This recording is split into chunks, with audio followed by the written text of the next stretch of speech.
राधे राधे। जय श्री कृष्णा।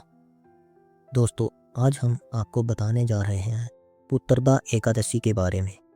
यह एकादशी क्यों मनाई जाती है, कब मनाई जाती है, इसका व्रत कैसे किया जाता है, इसका महत्व क्या है और इससे जुड़ी पावन कथा क्या है। आज हम ये सब विस्तार से जानेंगे, तो वीडियो को अंत तक जरूर देखें। पुत्रदा एकादशी पौष मास के शुक्ल पक्ष की एकादशी तिथि को मनाई जाती है। यह एकादशी हर वर्ष दिसंबर या जनवरी महीने में आती है। धार्मिक मान्यताओं के अनुसार यह एकादशी विशेष रूप से संतान प्राप्ति, संतान के सुख और वंश वृद्धि के लिए अत्यंत फलदायी मानी गई है। इसी कारण इसे पुत्रदा एकादशी कहा गया है।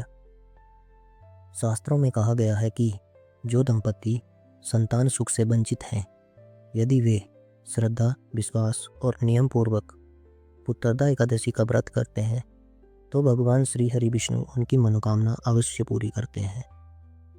इस एकादशी के व्रत से निसंतान दंपतियों को संतान की प्राप्ति होती है। संतान को दीर्घायु और उत्तम संस्कार मिलते हैं। पूर्व जन्मों के पापों का नाश होता है। घर में सुख शांति और समृद्धि आती है और अंत में मोक्ष की प्राप्ति होती है। आप जानते हैं पुत्रदा एकादशी की व्रत विधि। एकादशी से एक दिन पहले सात्विक भोजन ग्रहण करें तथा मन को शुद्ध रखें। एकादशी के दिन प्रातः ब्रह्म मुहूर्त में उठें, स्नान कर स्वच्छ पीले या सफेद वस्त्र पहनें। घर के मंदिर में भगवान श्री विष्णु को स्थापित करें तथा पंचामृत से स्नान कराएं। तुलसी दल अर्पित करें और दीप जलाएं। ओम नमो भगवते वासुदेवाय मंत्र का जाप करें। इसके बाद पूरे दिन निर्जल व्रत या फलाहार व्रत रखें। मन, वचन और कर्म से शुद्ध रहें। क्रोध, झूठ और निंदा से दूर रहें। रात्रि में भगवान विष्णु का भजन कीर्तन करें तथा कथा का पाठ करें।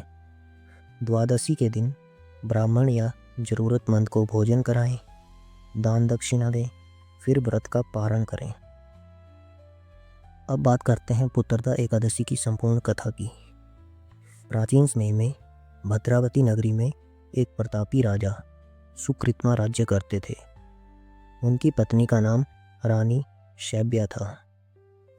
राजा और रानी दोनों ही धर्मप्रिय, दयालु और भगवान विष्णु के परम भक्त थे। राज्य में किसी भी प्रकार का अभाव नहीं था, लेकिन उन्हें संतान सुख प्राप्त नहीं था। राजा इस चिंता में रहते थे कि उनके बाद वंश को आगे बढ़ाने वाला कोई नहीं होगा। एक दिन राजा वन की ओर गए और ऋषि मुनियों से अपनी पीड़ा बताई।